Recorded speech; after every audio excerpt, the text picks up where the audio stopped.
वांगर आणि तानाजी सावंतांच्या कुटुंबातील व्यक्तीनं घायवळला मदत केली असा रोहित पवारांचा आरोप आहे। गुंड घायवळला पळून जायला बांगर आणि सावंतांच्या कुटुंबातून मदत झाल्याचा रोहित पवारांच्या या आरोपानंतर आता खळबळ उडाली आहे। घायवळ अहमदाबाद एअरपोर्टवरून पळून गेला असा दावा रोहित पवारांचा आहे। त्याला सोडायला कोण गेलं याची माहिती आपल्याकडे आहे।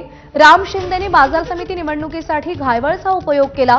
गृहराज्यमंत्री कदमांवर राम शिंदे किंवा थेट गृहमंत्र्यांचाच दबाव असल्याचं रोहित पवार सध्या म्हणतायत।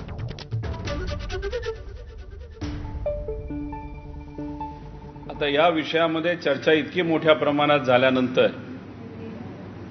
की हिंगोली जिल्ह्याचे संतोष बांगरचं नाव नक्कीच चर्चेत आहे, कारण त्यांचे फोटो हे अधिवेशनामध्ये निलेश गायकवाड बरोबर दिसतात। सभापती राम शिंदे सर, निलेश गायकवाड, त्याच्याचबरोबर संतोष बांगर हे सर्व लोक सहजपणे निलेश गायकवाडला घेऊन तिथं त्या अधिवेशनामध्ये दिसतात। म्हणजे एखाद्या शेतकऱ्याला, सामान्य व्यक्तीला आत यायला परवानगी नाही, पण अशा एका गुंड प्रवृत्तीच्या व्यक्तीला सहजपणे अधिवेशनामध्ये नेलं जातं। त्यामुळे संतोष बांगरचा विषय आहे, चर्चा आहे, त्याचा थोडासा अभ्यास करण्याची जरूरत आहे। त्याच्याचबरोबर धाराशिवचा नेता, कदाचित जे सावंत साहेब आहेत, तानाजी सावंत भाऊ आहेत, ते डायरेक्टली नसतील, पण त्यांच्या परिवारातले काही लोक हे 100% इन्व्हॉल्ड आहेत। जे तिथं ज्या पवनचक्क्या असतात, ज्याला आपण विंडमिल म्हणतो, तिथं जी काही जमिनी घेतल्या जातात, शेतकऱ्याला ज्या धमक्या दिल्या जातात, त्याच्यामध्ये निलेश गायकवाडच्या गँगचा आणि स्वतः निलेश गायकवाडचा तिथं इन्व्हॉल्वमेंट आहे। आणि त्याला तानाजी सावंत साहेब स्वतः नाही, पण त्यांच्या परिवारातले काही लोकांचं नक्कीच पाठबळ आहे। त्यामुळे एका व्यक्तीच्या पाठीमागे एवढे मोठे नेते तिथे उभे राहताना आपण जेव्हा बघतो तेव्हा समजतं की यांना गुंडागर्दीमध्ये इंटरेस्ट आहे। एवढ्या मोठ्या नेत्यांनी जर गरीब शेतकरी, कष्टकरी, युवाच्या पाठीमागे जर उभं राहिलं असतं आणि आमच्या महिला ज्या आज सुरक्षित त्यांना वाटत नाही या महाराष्ट्रामध्ये, त्यांच्यासाठी जर एखादी काय गोष्ट केली असती तर या सरकारला, या नेत्यांना आम्ही मान्य केलं असतं, मानलं असतं। पण दुर्दैव असं हे लोकांच्या पाठीमागे न राहता गुंड प्रवृत्तीच्या लोकांच्या पाठीमागे उभं राहताना आपण सगळेजण बघू शकतो।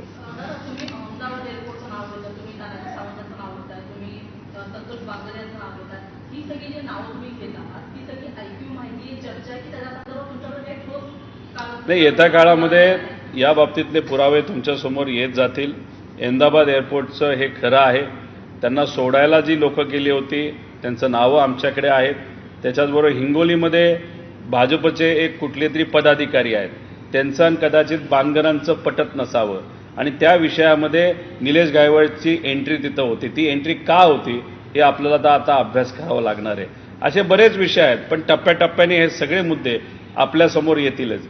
निलेश गायकवाड इररिलेव्हंट आहे, हा विषय आम्ही हाताळत का नाही? कारण हे विषय महत्त्वाचे असले तरी याच्यापेक्षा कितीतरी जास्त महत्त्वाचे विषय आहेत। जसे आमच्या शेतकऱ्याला मदत झाली पाहिजे, आमच्या शेतमजुराला मदत झाली पाहिजे। भ्रष्टाचार मोठ्या प्रमाणात या शहरामध्ये, या राज्यामध्ये तिथं होत आहे। त्यामुळे आम्ही विषय घेत असताना हे व्यापक विषय तिथं घेत असतो आणि जे इतर नेते आहेत ते मात्र या महत्त्वाच्या छोट्या विषयाकडे, पण नक्कीच याचा प्रभाव हा कायदा व सुव्यवस्थेवर खूप मोठ्या प्रमाणात होतो। त्यामुळे दंगेकरांचं मी स्वागत करतो, अभिनंदन करतो की त्यांनी या विषयाला हाताळलेलं आहे। त्या सत्तेत असले तरी ते विषय घेत आहेत, त्यांचं खरंच स्वागत आणि अभिनंदन केलं पाहिजे।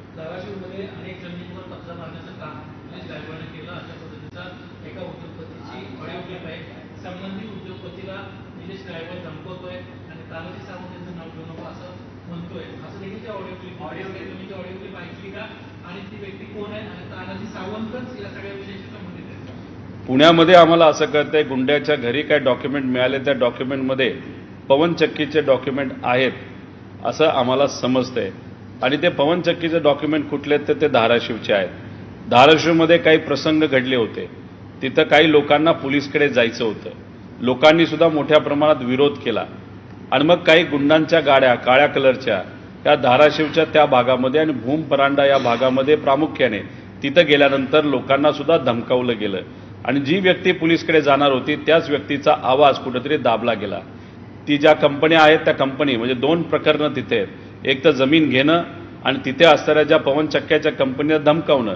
तिथं असणाऱ्या कंपनीच्या लोकांना जे काही धमकावलं ते सुद्धा लोक पुढे येऊन पोलिसांकडे जाणार होते, पण दुर्दैव असं त्यांना सुद्धा नंतरच्या काळामध्ये धमकवलं गेलं, त्यांचे ऑफिस फोडले गेले. पोलिसांनी मात्र त्या बाबतीत काही केलं नाही. त्याच्यात खरं तर स्वतःहून पुढे येऊन जर तिथल्या एसपींनी पुढाकार घेतला असता नक्कीच त्याचा फायदा हा तिथं जी काय गुंडागर्दी वाढली ती कमी होण्यासाठी झाला असता. पण तिथं पोलीस प्रशासन कमी पडलं त्या काळामध्ये असं आपल्याला म्हणावं लागेल.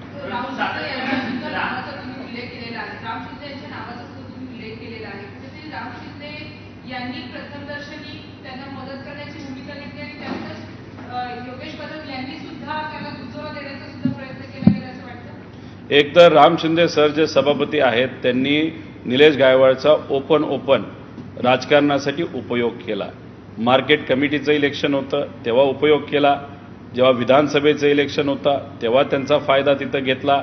अनेक व्हिडिओज आहेत, फोटोज आहेत, व्यासपीठ त्यांनी तिथं शेअर केलेलं सुद्धा आपण सगळेजण तिथं बघू शकतो.